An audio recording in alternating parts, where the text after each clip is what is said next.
네, 보강 영상 2교시 시작하도록 할게요. 자습서 페이지 43페이지입니다. 이번 단원에서는 이제 읽기 단원에 대해서 얘기를 해볼 거예요. 여기 이제 시각상과 촉각상 여러분들 알고 있죠? 이 본문을 저랑 같이 한번 간략하게 읽어볼 건데 이 글을 읽기에 앞서서 역시 잠깐 제 별도 자료를 한번 보도록 할게요.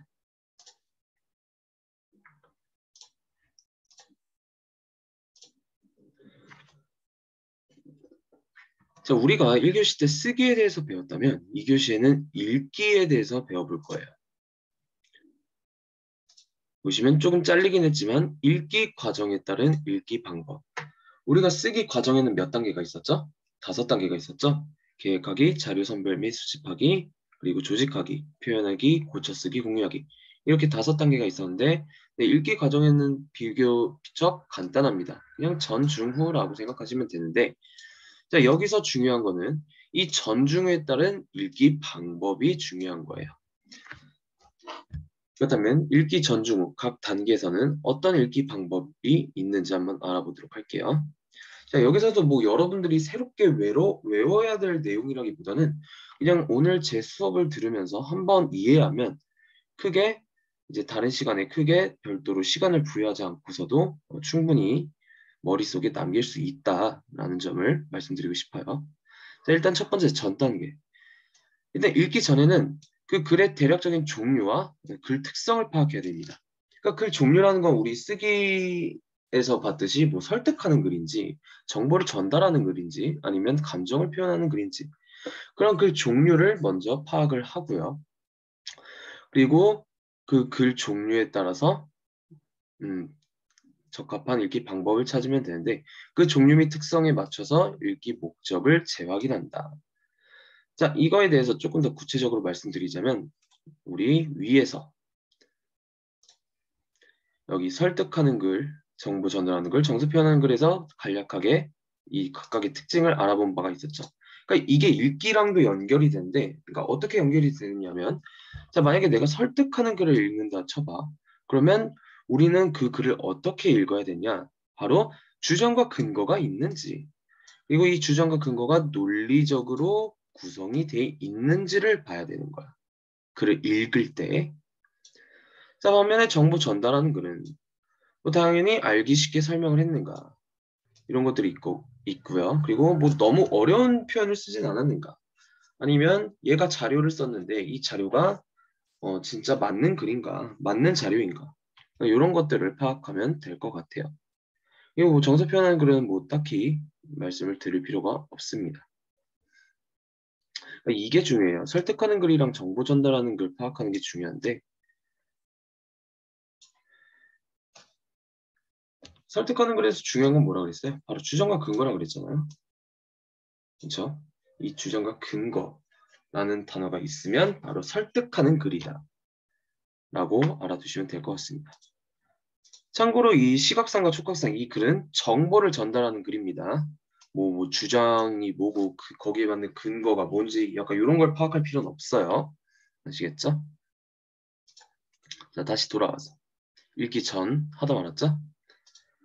네, 그렇게 글 종류 특성 파악하고 자, 두 번째 제목 등을 통해서 전개될 내용을 예측한다. 그러니까 우리가 앞으로 이제 읽을 글의 제목이 뭐냐면 시각상과 촉각상인데 그렇다면 여기서 말하는 시각상과 촉각상이 무엇일까? 어떤 내용일까? 라고 예측을 해보는 게 바로 전 단계 활동이다. 자, 그렇다면 읽기 중 활동. 첫 번째, 우리가 읽기 전에 어떤 내용들을 예측했다 그랬잖아요. 여기. 그 예측한 내용이 무엇인지 이제 확인해 가면서 읽는 게 읽기 중 활동이 되겠죠.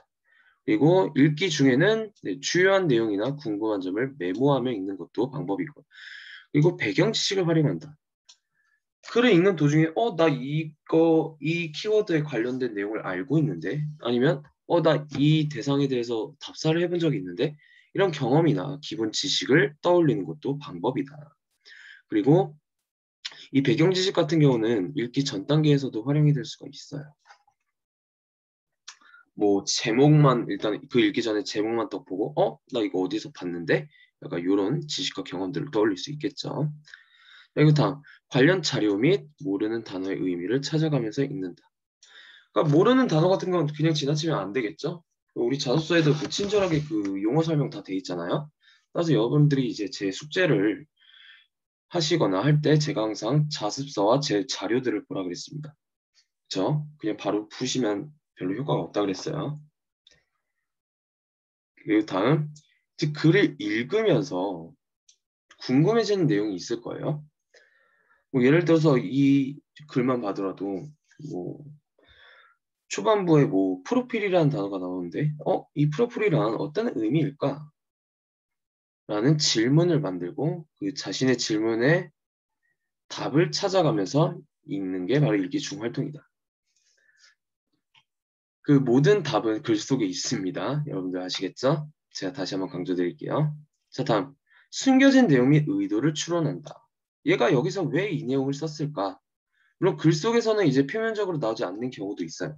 그 의도를 그리고 거기에 이제 숨겨진 내용들을 추론하면서 읽어야 되고요. 그리고 다음 내용의 사실성. 이게 구라인지 아닌지 그리고 타당성을 판단한다. 이 내용이 지금 말하고자 하는 이 문단 주제에 적합한지 이런 타당성을 판단해야 됩니다.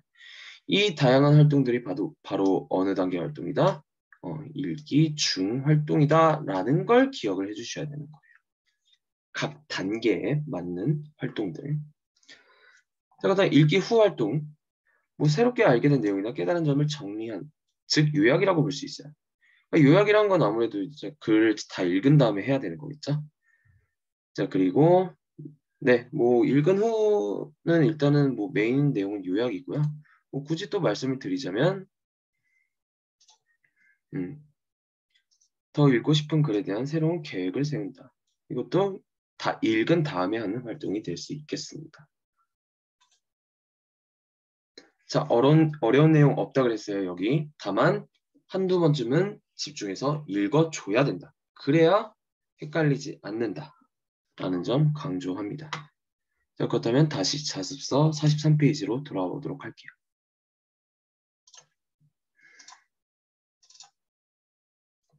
자, 시각상과 촉각상.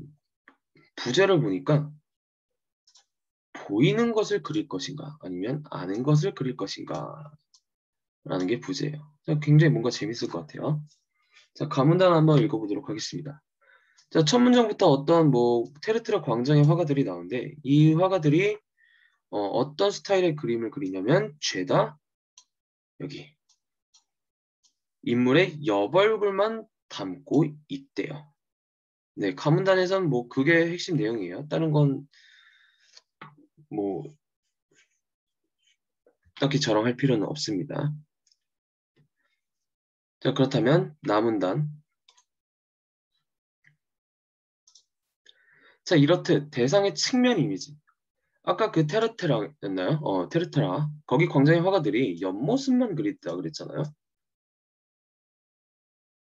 측면이 옆모습이죠. 그리고 이렇게 대상의 옆모습, 측면의 이미지를 표현한 것이 바로 프로필이다. 자, 프로필에 대한 개념 정의가 나타나 있습니다. 일반적으로 우리가 아는 프로필의 의미는 뭐예요? 이거죠. 한 사람의 성품이나 양력에 대한 단평을 프로필이라고 부른다. 그 우리 중간고사 때 제가 제 교재를 나눠드리면서 맨 앞쪽에 제 이력, 간단한 이력을 적어드렸는데 그게 바로 제 프로필이라고 볼 수 있어요. 근데 여기서 말하는 프로필은 좀 다르대요. 자, 미술에서의 프로필은 뭐래요? 정면을 그리는 것이 아니라 측면을 묘사한다.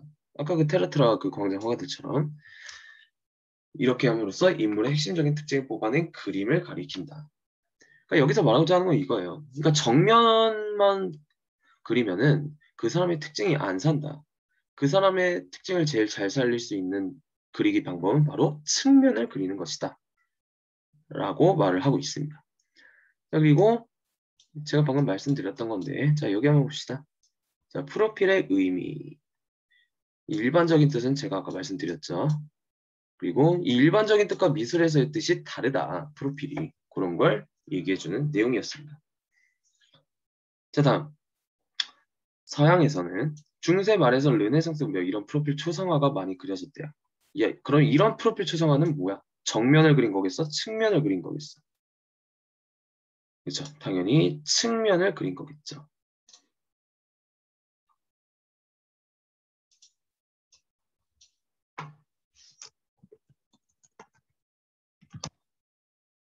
서양에서는 이런 측면을 그리는 기법이 많이 활용이 됐대요. 잠시만요. 측면. 자, 재미있는 사실은 우리나라를 비롯한 동양에서는 프로필 초상화가 거의 발달하지 않았대요. 아, 그렇다면 서양과 동양의 차이가 뭐야? 서양의 동양의 차이. 서양은 프로필, 즉 측면을 그리는 반면 우리나라를 비롯한 동양에서는 프로필 초상화가 거의 발달하지 않았다. 즉 측면을 그리지 않았다라는 소리가 되겠죠. 그렇죠?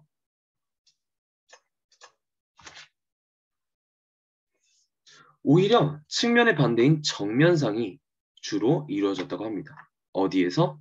동양에서. 자, 그렇다면 남은 단을 정리해보면 바로 밑에 부분에서 쉽게 알 수가 있습니다.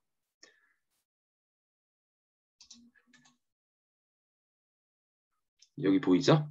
바로 서양과 동양의 초상 갈래의 차이. 서양은 측면을 묘사한 게 많은 반면 동양에서는 측면, 즉 프로필 초상화가 거의 발달하지 않았다. 반대로 정면이 주로 사용된 기법이었다. 이런 점에서 서양과 동양의 확연한 그리기 차이를 볼 수 있겠네요. 여기 이 사진 한번 볼까요? 이 재미로 그냥. 이 사진 같은 경우도 정면을 표현한 것 같아? 아니면 측면을 표현한 것 같아? 측면을 표현한 거겠죠? 이 측면을 그린 이제 서양 기법에 대한 약간 예시 자료라고 볼 수 있겠네요.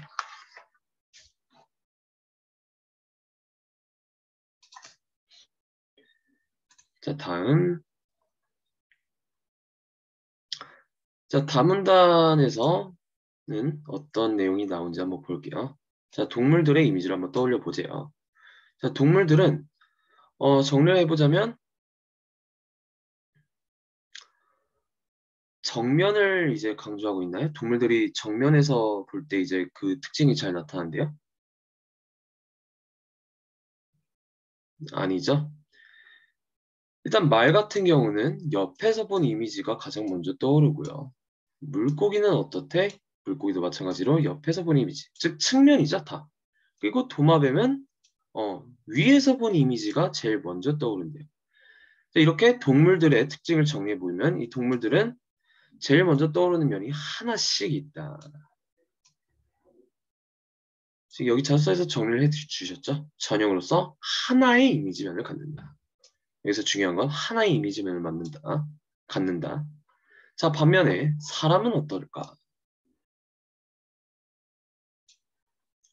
자, 여기 질문 형식이 돼 있죠? 사람은 어떨까? 그리고 다문단에서도 여기 마찬가지로 물음표. 뭐가 제일 먼저 떠오르니? 라고 독자에게 질문을 던져주고 있죠. 아, 그리고 다문단에서 또 이제 조금 알아두시면 좋을 게 뭐냐면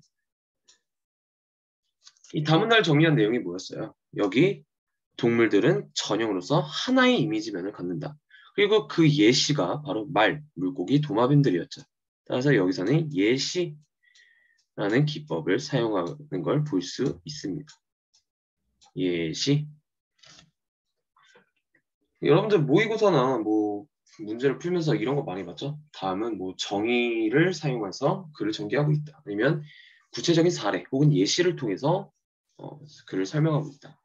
이번 내신 기출문제에서도 이런 게 나올 확률이 높습니다.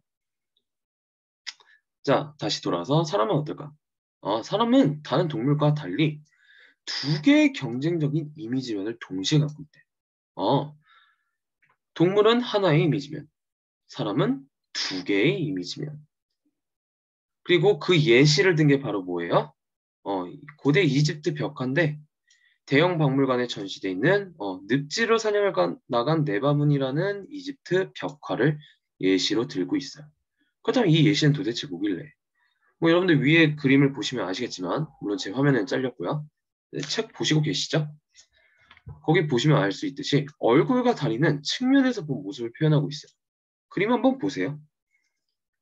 얼굴이 지금 옆모습을 보고 있잖아요. 그리고 다리도 옆으로 이제 돼 있잖아요. 그래서 여기는 측면. 반면에 가슴과 눈은 정면에서 본 모습을 그린 것이다.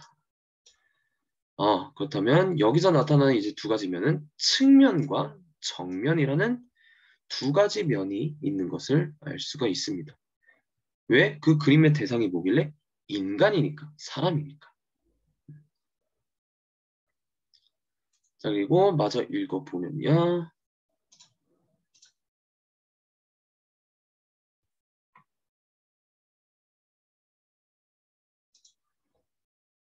이러한 혼합 형식, 즉 정면과 측면을 두 가지 기법을 혼합한 형식은 우리는 인간이 부위에 따라 앞면이 먼저 떠오르기도 하고 옆면이 먼저 떠오르기도 하는 존재. 인간이란 그런 존재래요. 부위에 따라서 앞면이 먼저 떠오르기도 하고 옆면이 먼저 떠오르기도 하는 그런 존재라고 합니다. 자, 그리고 그렇다면 우리가 여기서 이제 궁금해할 만한 점이 생겨요. 그렇다면 동물과 인간의 차이가 도대체 뭐길래 인간은 두 가지 면을 둘 다 동시에 지닐까? 바로 그 답이 여기서부터 나옵니다. 네 발로 지상을 돌아다닐 때는 아마도 옆면이 우리의 대표적인 이미지였겠지라고 표현을 해요. 그러니까 이게 동물과 우리의 차이점이죠. 우리는 두 발, 동물은 네 발. 그래서 네 발로 다닌다라는 점이 바로 측면이 강조된대요, 동물들은. 반면에 우리 동물들은 두 발로 가기 때문에 가슴과 배가 드러난대요. 이런 특징 때문에 옆면과 앞면, 즉 측면과 정면, 동시에 대표적인 이미지면 두 가지 면을 동시에 지니고 있다라고 정리를 할 수 있겠습니다. 자, 그리고 그 뭐 교과서 본문이나 자서 여기 보시면 읽는 중에 얘가 지속적으로 뭘 하고 있냐면 왜 그럴까? 먼저 질문을 만들고요. 그 질문에 대한 답을 글을 읽으면서 그렇게 된 것이구나 라고 찾아가면서 읽고 있습니다. 아까 읽기 중에 해당하는 방법이 뭐였죠? 질문을 생성하고 거기에 따른 답을 읽으면서 찾아 나간다 라는 방법이 있었습니다. 기억 안 나시면 뭐 다시 한번 제 별도 자료 보시면 될 것 같아요. 자, 그렇다면 지금까지의 내용을 정리를 해보자면 여기 있네요. 동물과 사람의 이미지면. 제 설명을 들으면서 어느 정도 정리가 됐다라고 하시는 분은 안 읽어도 되고요. 반면에 저 잘 모르겠어요 라고 하면 여기 부분을 이제 보시면 충분히 이해가 가실 겁니다. 자, 그리고 다음 밑에 여기 읽기 중 과정에서 활용한 읽기 방법. 자, 무슨 단계야? 전 단계야, 중 단계야, 후 단계야? 중 단계야. 아까처럼 했던 내용이네요. 질문을 만들면서 읽고 있다. 얘는. 그리고 그 질문에 대한 답을 찾으면서 읽고 있다. 네, 이건 뭐 바로 넘어가도록 하겠습니다.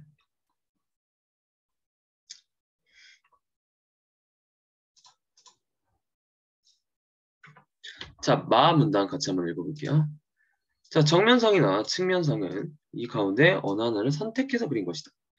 사용해서 프로필, 측면이라고 그랬습니다. 여기 측면, 여기 이렇게 연결이 되는 거예요. 이 측면이 많이 그려진 것은 백인과 흑인의 경우 회복적 구조상에서 옆에서 볼 때 얼굴 특징이 또렷이 살아난다는 점. 그러니까 옆에서 볼 때 이제 뚜렷이 살아난다는 점이에요. 그리고 형태 포치의 유리의 정면상보다 얼굴의 정확한 재현이 쉽대. 그러니까 쉽게 그릴 수 있대, 그 특징을. 그렇다면 포치라는 우리에게 생소한 단어가 나오는데 이 독자도 마찬가지인가 봐요. 포치란 무슨 뜻일까? 그래서 뭘 찾아봤대? 사전을 찾아봤대. 그래서 사전이라는 자료를 찾으면서 모르는 단어를 이해했다. 자, 어찌됐든 다시 글로 돌아와서 측면상은 이런 단점이 있고요. 그리고 로마에서도 그 항상 측면상을 그리는 그런 전통이 있었다라는 점이 그런 전통이 있었대요. 이 이유들이 바로 특히 서양에서 측면상이 발달한 이유라고 볼 수 있습니다. 아시겠죠? 각각의 이유 여기 정리해놨죠? 얼굴 특징이 또렷하게 나타난다. 그리고 정확한 재현이 쉽다. 그리고 측면상으로 그리는 전통이 있었다. 이 이유들이 바로 서양에서 프로필이 발달한 이유라고 합니다. 우리 동양은 정면이 주를 이룬다고 했어요. 제가 왜 필기 밑줄 긋은 걸 계속 지우냐면 이게 고정이 안 돼요. 줌 프로그램의 특징, 단점이 이렇습니다. 고정이 안 돼요. 이것 좀 제가 좀 건의를 해보고 싶어요. 자, 그리고 네, 여기서 이제 쓰인 방식 중 하나가 바로 문답법. 그러니까 간단해. 질문을 하고 지 혼자 질문하고 지 혼자 답한다 소리야. 그리고 예시. 이거는 앞부분 내용이네요. 넘어가겠습니다.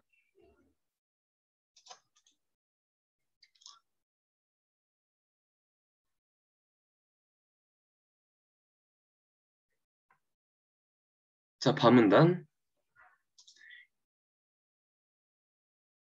자, 이렇듯 인간이 두 개의 경쟁적인 이미지면을 동시에 가진 까닭에 정명상과 프로필 외 동서양 모두 이 둘을 한꺼번에 나타내는 부분 측면상. 부분 측면상은 그럼 뭘까? 여기 앞에 나와 있었죠. 우리가 방금 읽었잖아요. 이 둘을 한꺼번에 나타낸대. 그렇다면 이 둘이 뭔데? 바로 정면과 측면이 되겠죠. 이 정면과 측면을 합친 게 바로 부분 측면상이다. 라고 볼 수 있겠습니다.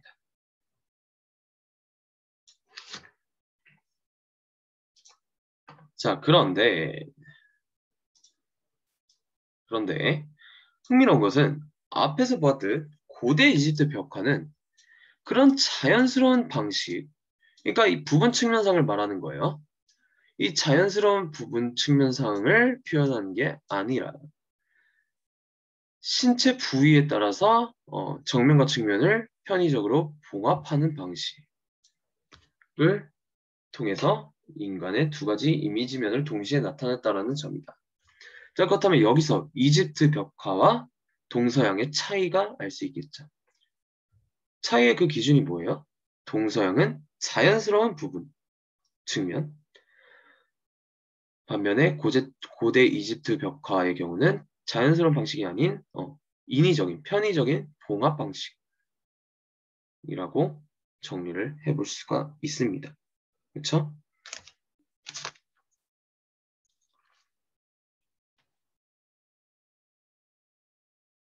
자, 그렇다면 그 이유는 무엇일까? 왜 고대 이집트 벽화가 동서양과 이런 차이가 있을까? 그 이유는 바로 대부분의 벽화가 무덤 벽화라는 사실 때문이래요.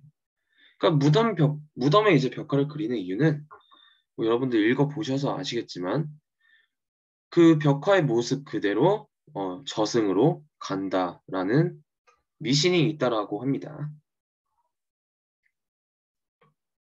자, 그런데 이런 미신을 믿고 있는데 만약에 주인공이 자연스러운 부분 측면상으로 그려지면 그 원근법에 따라서 사지 중 일부가 작게 그려지거나 아예 안 보일 수도 있다라고 했어요. 고대 이집트들은 그 벽화에 나타난 그림 그 모습 그대로 저승으로 가서 뭐 저승 활동을 한다고 믿고 있는데 근데 만약에 원근법에 따라서 일부가 작게 그려지거나 아예 안 보이면 그 벽화 그림의 대상은 저승 가서 뭐 일부는 불구의 상태거나 아니면 뭐 팔만 유난히 작은 그런 상태로 이제 저승으로 올라가야 된다라는 소리야. 그렇게 믿고 있었대요. 그래서 자연스러운 부분 측면이 아니라 약간 봉합하는 방식. 그러니까 막 이거 뗐다가 그냥 서로 이제 꼬매는 방식으로 봉합하는 방식으로 그런 그림을 그렸다고 합니다.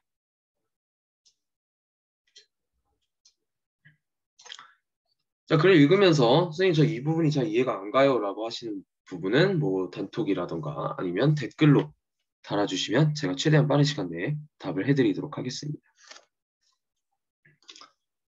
저는 딱 이 사문단 읽고 되게 재밌더라고요. 얘네가 이런 미신을 가지고 있구나. 자, 다음.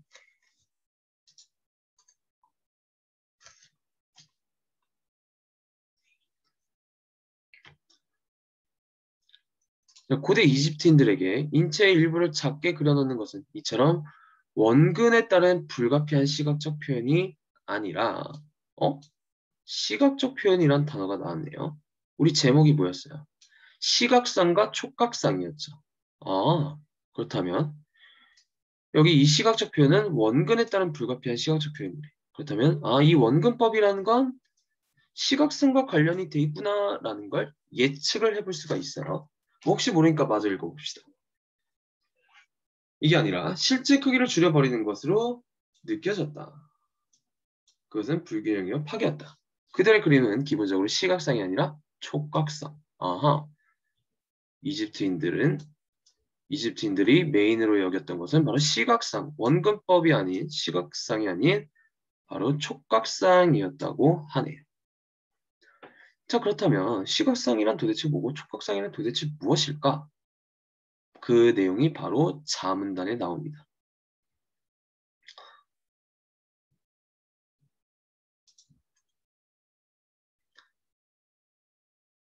촉각상이란 역시 촉각상의 개념을 설명해주고 있는 것 같죠? 촉각적 경험이 가져다주는 이미지이다.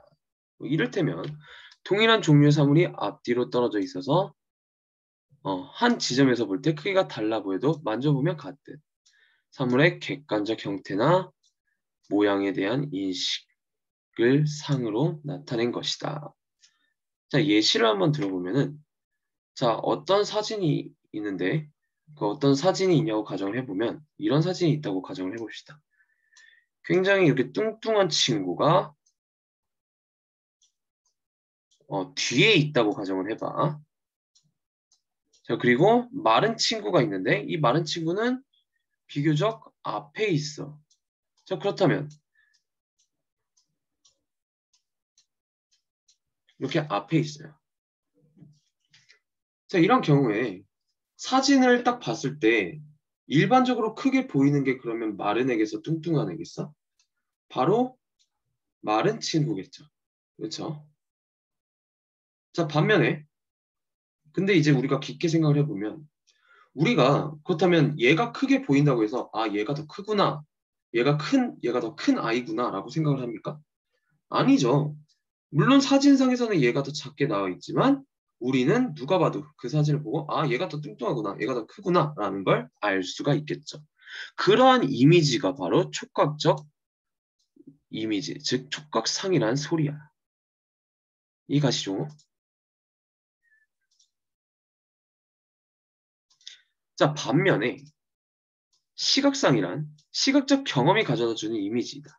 같은 사물을 보는 위치에 따라 더 크거나 작아 보이듯 주체가 본 그대로 이미지를 나타낸 것이다. 그러니까 아까 그 예시를 다시 한번 이제 가져오면 마른 애가 이제 더 앞에 있으니까 더 크게 보이겠죠?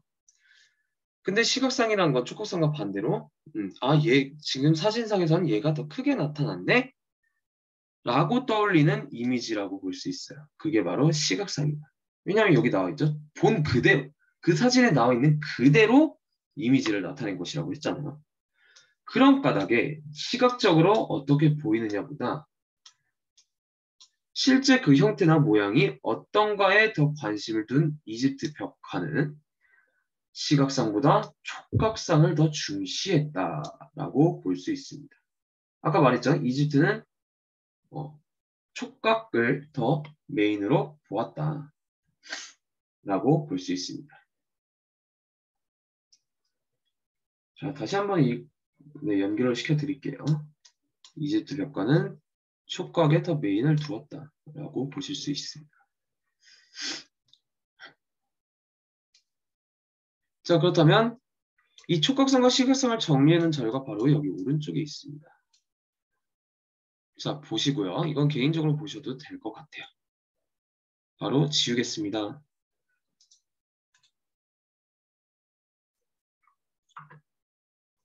자, 여기 나와 있었죠? 그냥 보세요, 이거는. 고대 이집트인들은 시각적 표현이 아니라, 즉 시각상이 아니라 실제 크기를 줄여버리는 것. 그게 얘네들 입장에서 불균형이고 파괴였다. 자, 이거 그냥 넘어가도록 하겠습니다.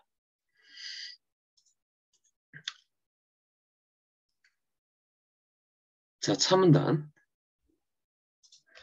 자, 원근법적 표현에 익숙한 오늘의 시각에서 보자면, 오늘날에는 어떤 표현이 익숙하대요?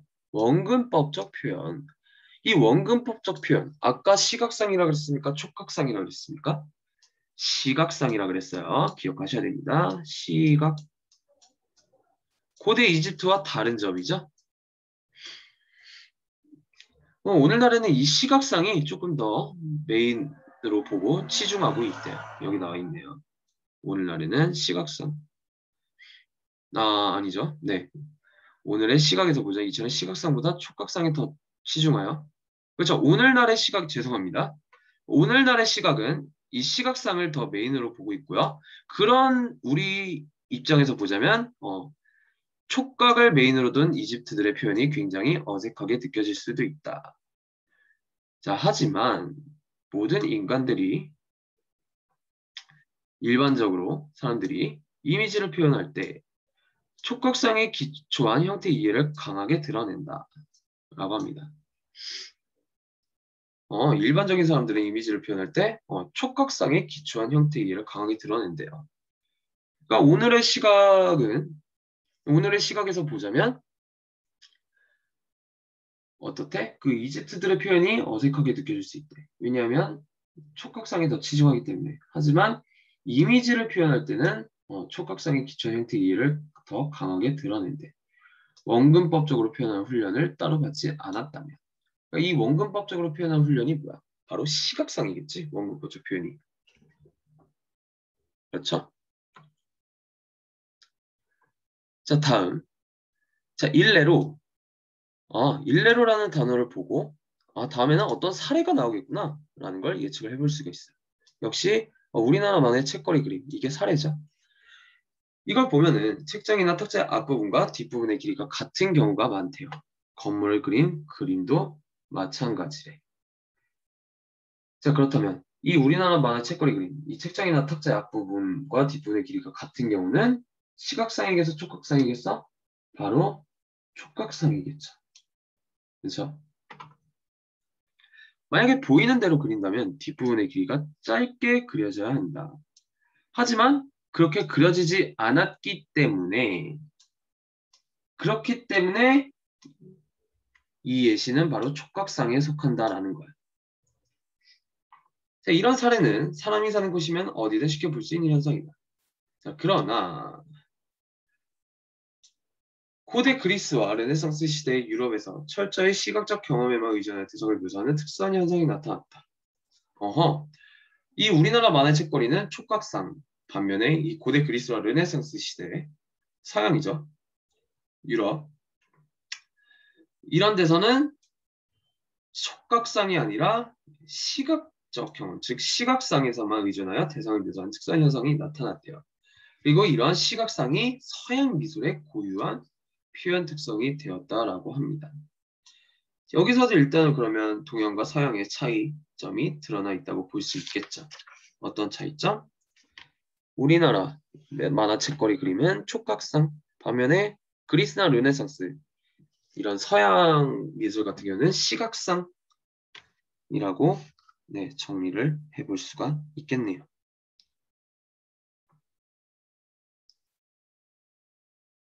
다음 한번 넘어가도록 하겠습니다.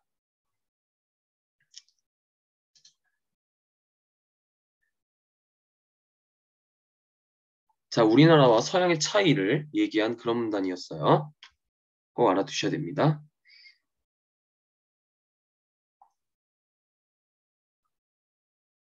그러니까 문제에서는 이렇게 나올 수 있어요. 지금 시각상과 촉각상이 굉장히 다양한 이제 문장으로 표현이 되고 있죠. 뭐 예를 들어서 뭐 원근법적인 표현이라던가 얘는 시각상이라고 했습니다. 뭐 이런 것들 이제 다양한 문장을 밑줄쳐주고 자 얘가 시각상이냐 촉각상이냐 이런 것들을 물어볼 수 있어요. 자 여기 카문단에서도 마찬가지네요. 자 우리는 보이는 것을 제한하는 것 그리고 아는 것을 전달하는 것. 자 얘는 각각 시각상일까 촉각상일까? 보이는 그대로 표현을 하는 게 바로 시각상이라고 했으니까 얘는 시각상이고 반면에 아는 것 물론 이제 볼 때는 얘가 더 짧게 나타나 있지만 우리는 상식적으로 그 대상의 대략적인 크기라든가 이런 거를 파악해 볼 수 있다. 이런 이미지가 바로 촉각상에 속하는데 네, 그런 아는 것을 전달하는 게 바로 촉각상이라고 볼 수 있어요. 자, 카문단 다시 제대로 한번 읽어볼게요. 이로부터 우리는 보이는 것을 재현하는 것 이전에 아는 것을 전달하는 데 미술의 1차적 기능이 있음을 알 수 있다. 자, 그렇다면 이 미술의 1차적 기능도 밑줄을 쳐고 문제를 낼 수가 있어. 얘 시각상이야, 촉각상이야? 바로 촉각상이야. 그냥 이 문장만 보면 딱 알 수 있어요. 이거 말이나 글처럼 말이다. 이는 완벽한 시각적 사실성을 표현하는 것이 오직 유럽에서 그것도 특정한 시기에만 발달했대. 시각상은 오직 유럽에서만 그것도 특정한 시기에만 발달했대요. 그리고 나아가 현대 들어서는 추상화 등이 나타나 그 전통마저 무너졌대요. 그렇다면 이 시각상이 무너졌다는 것은 바로 촉각상이 등장했다라는 걸 알 수가 있는 거예요. 촉각.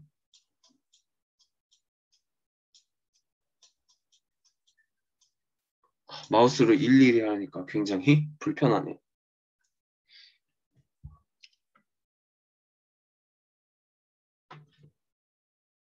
자, 다음 탐문단. 미술의 보다 보편적인 기능은 시각적 사실 재현이 아니라 세계에 대한 알과 이해, 느낌을 전달하는 게 돼 있다. 자, 그렇다면 얘는 시각상과 관련돼 있을까? 촉각상과 관련돼 있을까?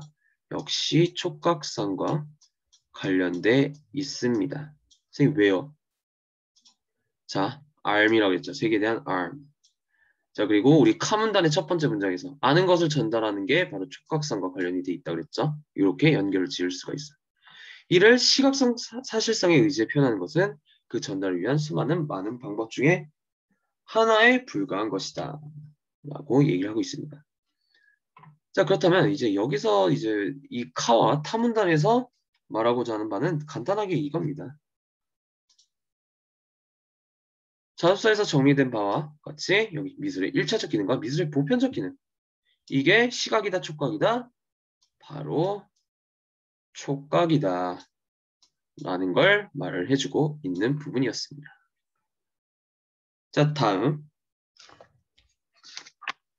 자, 거의 다 끝났습니다.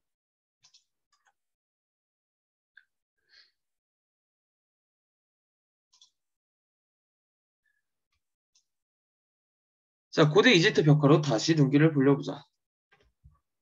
사람을 그린 것임에도 정면과 측면의 봉합이 아니라 정면이나 측면, 어느 한쪽에서 본 보다 사실적인 묘사한 그림들이 있다. 자, 사실적인 묘사 뭐겠습니까? 보이는 그대로 그리는 거야. 그렇다면 시각상이 될 수 있겠죠.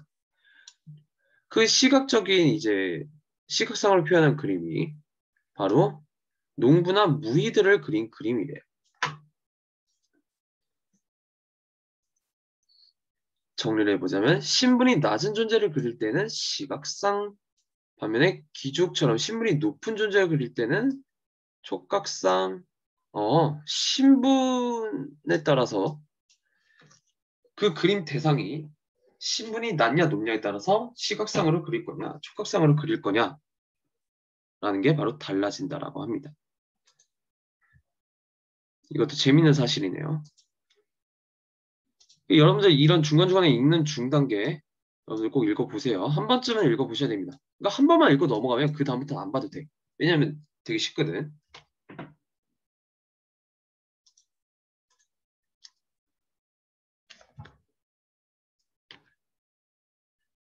자, 이렇게 신분에 따라 다르게 형식을 그림으로써 우리는 이 벽화에 세계 질서에 대한 이집트들의 고유 인식이 담겨 있음을 확인할 수 있다. 자, 곧 보이는 그대로 그려진다는 것은 찰나의 대상이 된다는 것이고 그것은 필면의 운명을 드러내는 것이다. 하지만 아는 대로 그려진다는 것은 영원한 질서의 대변자가 되는 것이요 영생을 약속받는 것이다. 촉각상은 시각상에 비해 이런 진리의 전달에 보다 유리한 이미지이다 라고 말을 하고 있습니다. 자, 촉각상 신분이 높은 사람, 낮은 사람, 신분이 높은 사람. 그러니까 이거를 이제 여기 부분과 연결해 준다면 이 촉각상이 바로 아는 대로 그리는 거겠죠? 그렇죠? 이 아는 대로 그려지는 거. 얘는 영원한 질서의 대변자가 되는 거. 그러니까 높은 사람이, 신분이 높은 사람이 아무래도 영하는 질서의 대변자가 되겠죠. 그리고 그 신분이 높은 사람이 영생을 약속받겠고요. 반면에 시각상으로 표현된 신분이 낮은 사람들은 그런 거 없이 그냥 찰나의 대상이다. 그냥 얘네들은 신분이 낮기 때문에 순간일 뿐이다. 그러니까 시각상으로 보이는 그대로 그린 거야. 자, 이 문단에 관한 내용은 네, 여기서 정리를 잘 해주고 있습니다. 한번 보세요.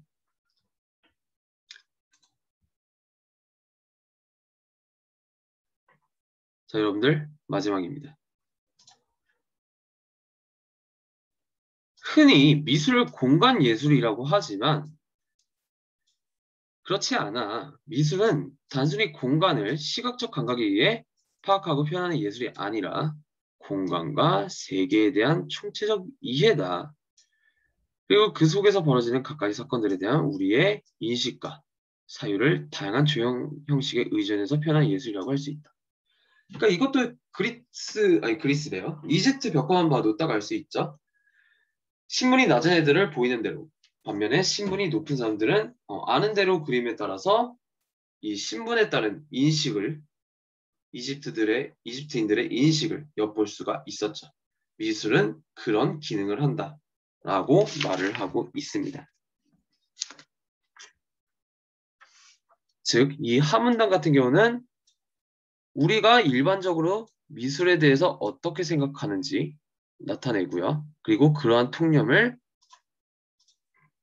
일반적인 생각, 즉 통념을 제시한 후에 뒤집는 그런 방법을 택했다고 볼 수 있습니다.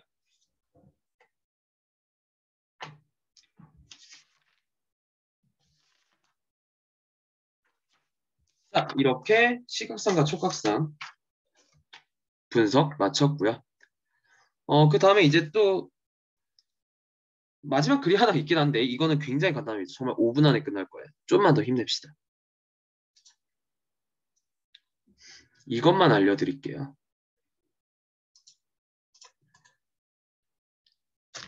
페이지 52페이지 한번 볼까요?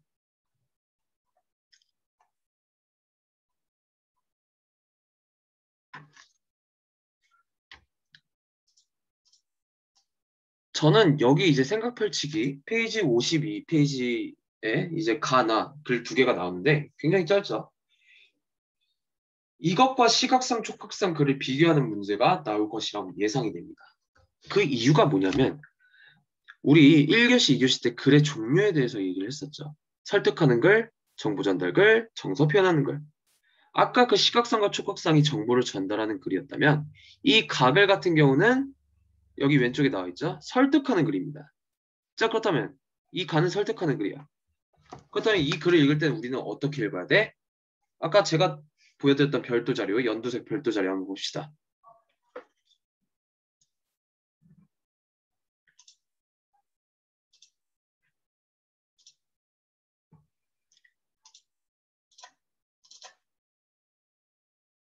자, 설득하는 글을 읽을 때는 어떻게 읽어라? 주장과 근거가 있는지 보고 그 주장과 근거가 서로 잘 연결이 돼 있는지 요거를 봐라. 즉, 가 문단 같은 경우는, 가글 같은 경우는 그렇게 읽어야 된다는 소리예요. 주장과 근거가 있는지 보고 그 근거가 잘 연결이 되는가 그거를 봐야 된다는 소리입니다. 네, 걱정하지 마세요. 이거 다 안 읽을 거야. 다음에 여러분들 꼭 읽으셔야 돼요. 문제를 푸셔야 되니까. 숙제를 하셔야 되니까. 자, 반면에 남은단 같은 경우는 그러면 뭘까요? 바로 정보 전달 글도 아니고 설득하는 글도 아니고 자기의 정서를 표현하는 글이다. 네, 여기 성격 보면은 자기 고백적, 성찰적이라 돼 있잖아요. 즉 자기가 이제 어떤 경험을 했고 뭘 깨달았는지 자신의 감정을 표현하는 글이라고 볼 수 있어요. 네, 그것만 말씀드리고요. 오늘은 이렇게 2교시 수업 마치도록 하겠습니다. 너무 고생 많으셨어요.